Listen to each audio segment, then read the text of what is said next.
Okay, welcome back to Dojang on the Deck.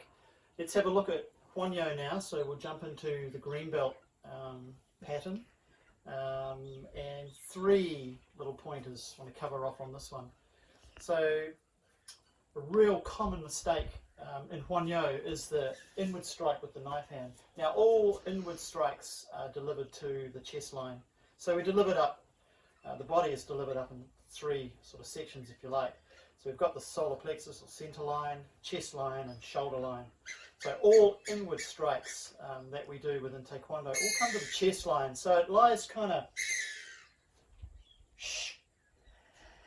birds, it lines itself sort of in between the center and the shoulder, so around about here. So the inward strike in Won Hyo is with the knife hand. So after we do the twin forearm block, and we've already talked about going left side of the chest, and the right side of the chest, etc.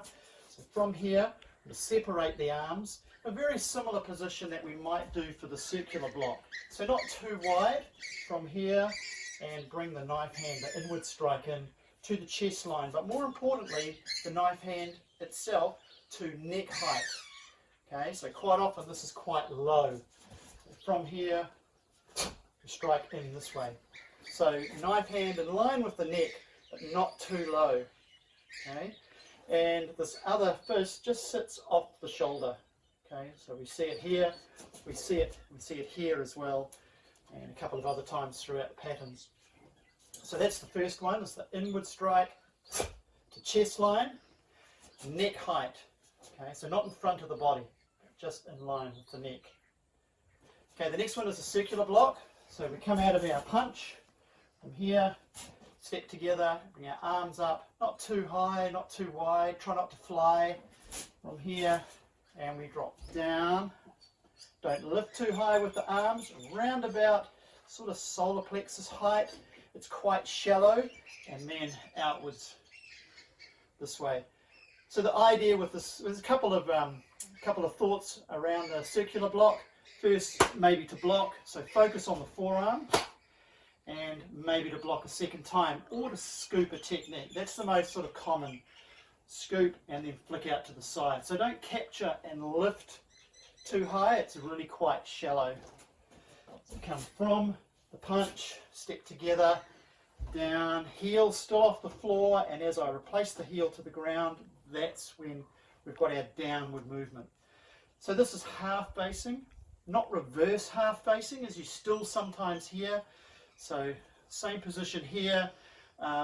We also have the same position here in Gaebek, and also with the arc hand as well. So 1, 2, and 3. Very similar body position. Okay, so circular block from here. One breath. Down. This right fist is in line with the rear foot. It's slightly below my right shoulder, which is slightly below my left shoulder. So it kind of steps down here. And look down at your fist. And when we come forward for the front kick, we look forward. Maintain this position, down, up, down, for our punch. Okay, so the whole sequence will be something like this. Down. Okay, and lastly is the stepping right at the tail end of the pattern. When we do our side kick, so we come from a bending stance, we do our side kick, and we step shoulder width and a half. So as I come back up my diagram, my starting spot is slightly over to my right. So I come back, I do my bending stance, I do my side kick, I step shoulder width and a half back onto my spot. I'll do it this way, kick, shoulder width and a half, and then I turn 1 and 2, and then back to my ready stance again.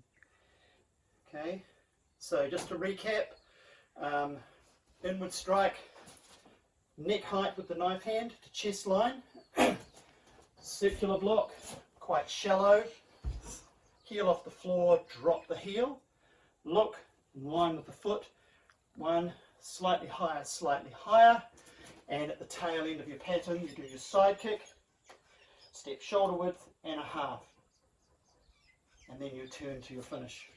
Okay, there you go, you're ready to go.